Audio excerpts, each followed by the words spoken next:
എന്ന് പറഞ്ഞാൽ കൈവിശ്ശേരി വീട് അടുത്തടുത്ത് തന്നെയാണ്. ഞങ്ങൾ സെൻറ്റർ തുടങ്ങിയാണ് കൈവിശ്ശേരി. അപ്പോൾ ഈ സെൻറ്റർ തുടങ്ങാനുള്ള കാരണം കൂടി പറഞ്ഞു തരാം. പിന്നെ ഒരു 4 മാസം മുന്നേ എനിക്ക് ഈ കൈയൊന്നും പൊന്തിയിരുന്നില്ല. നമ്മൾ ഷർട്ട് എടുക്കുമ്പോൾ കൈയൊക്കെ ഭയങ്കര പ്രയാസം. ഈ ഷോൾഡർ പെയിൻ, അതേപോലെ തന്നെ മസിൽ പെയിൻ, പിന്നെ ബാക്ക് പെയിന്, കാൽമുട്ടൊന്നും ഒക്കെ പ്രശ്നമില്ല. ഇത്രയും സ്റ്റെപ്പൊന്നും കൊണ്ട് കയറാൻ പറ്റും. അങ്ങനെ പിന്നെ ഒരു 3-4 ഡോക്ടർമാരെ കാണിച്ചു. മെഡിക്കൽ കോളേജിൽ ഡോക്ടർ നമ്മളെ ഇവിടെ വരുന്നുണ്ട്, നമ്മളെ ഗവൺമെൻറ് ഹോസ്പിറ്റലിൻ്റെ അവിടെ. അയാളെ കാണിച്ചപ്പോഴും പറഞ്ഞത് പിന്നെ ഡിസ്കിൻ്റെ പ്രശ്നം കൊണ്ടാണ് കാൽമുട്ടും മസിൽ പെയിനും വരുന്നത്. അങ്ങനെ മൈത്രയിൽ പോയിട്ട് കാണിച്ചപ്പോൾ അവർ പറഞ്ഞു ഈ കാലിൻ്റെ കംപ്ലീറ്റ് നെർവ് പിന്നെ ബ്ലോക്കാണ്, ഈ മെയിനായിട്ടുള്ള നെർവ് ബ്ലോക്കാണ്. അപ്പോൾ അതുകൊണ്ട് ആൻജിയോപ്ലാസ്റ്റി ചെയ്യുന്നുണ്ട്. അപ്പോൾ അതുവരെ ഞാൻ ഈ നമ്മളെ കാൽമുട്ടിന് താഴെ ആ മസിൽ പെയിൻ രാത്രിയും പകലും, അതായത് 24 hours വേദന, ഉറക്കമില്ല. ശരിക്കും പറഞ്ഞാൽ ഒരു മാസം കണ്ടിന്യൂസ് ആയിട്ട് ഉറങ്ങാൻ പറ്റിയിരുന്നു. അങ്ങനെ ആൻജിയോപ്ലാസ്റ്റി കഴിഞ്ഞപ്പോൾ ആ വേദന കുറവുണ്ട്. പക്ഷേ കാൽമുട്ട് വേദന, ഈ മസിലിൻ്റെ വേദന, ഇതൊന്നും ഒരു മാറ്റമില്ല. അങ്ങനെ ഇതിങ്ങനെ സഹിച്ചു പോകുമ്പോഴാണ് നമ്മൾ നന്ദേട്ടൻ, നമ്മളെ പൂർവ്വകാല സുഹൃത്താണ്, 25 കൊല്ലത്തുള്ള എക്സ്പീരിയൻസ്.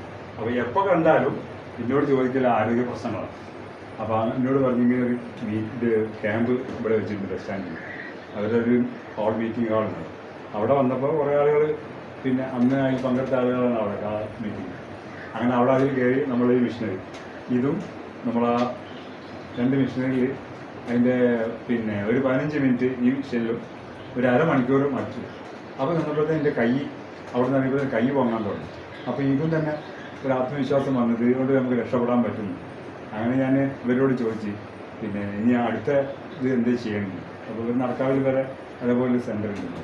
അങ്ങനെ അവിടെ ഒരാഴ്ച പോയപ്പോൾ എൻ്റെ കാൽമുട്ടും പ്രശ്നം സോൾവായി, മസിൽ പെയിൻ ശരിയായി, ബാക്ക് പെയിനൊക്കെ ശരിയായി. പിന്നെ വീട്ടിലെ സ്റ്റെപ്പൊക്കെ കയറാൻ നല്ല സുഖമായി കയറാൻ. മാത്രമല്ല പിന്നെ ഞാൻ ഇപ്പോൾ അങ്ങാടിയിലേക്ക്, എൻ്റെ വീട്ടിൽ നിന്ന് അങ്ങാടിയിലേക്ക് 1 കിലോമീറ്റർ ദൂരേ ഉള്ളൂ.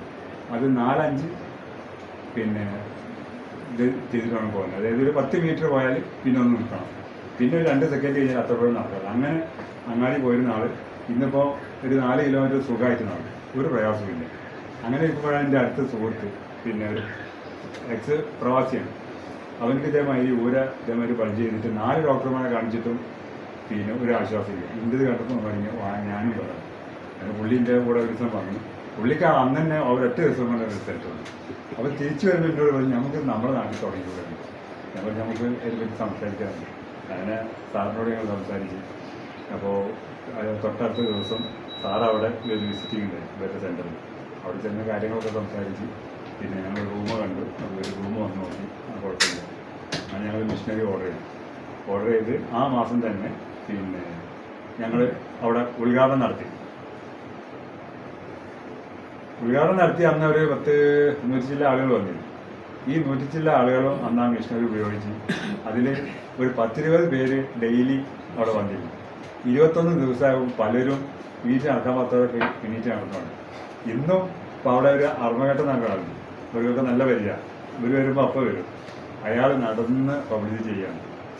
മൂപ്പർക്ക് കഴിഞ്ഞാൽ ആളുകൾക്കറിയാം മൂപ്പരെങ്ങനെ പ്രയാസപ്പെട്ട് അങ്ങോട്ടേക്ക് എത്തിയിരുന്നത്. വടി കുത്തിയിട്ട് വന്നിരുന്നതാണ്. ഇപ്പോൾ വടിയൊന്നുമില്ല, അപ്പോൾ സുഖമായിട്ട് വരുന്നുണ്ട്. അപ്പം അത്രയും നല്ല ഒരു സംഭവമാണ്.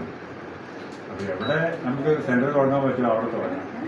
കുറച്ച് ഭാഗങ്ങളിലുള്ള ആളുകളെങ്കിലും രക്ഷപ്പെടും. അതേപോലെ തന്നെ നമ്മുടെ സുഹൃത്താണ് പിന്നെ പുള്ളിക്കാരന് ഇതേമാതിരി ഷോക്ക് വന്നിട്ട് ഒക്കെ പ്രയാസം ഉണ്ടായിരുന്നു. അത് ഇതേമാതിരി നമ്മൾ ക്യാമ്പിലും ഈ കോഴിക്കോടൊക്കെ വന്നിട്ട് 30 ഉഷാറാണ്.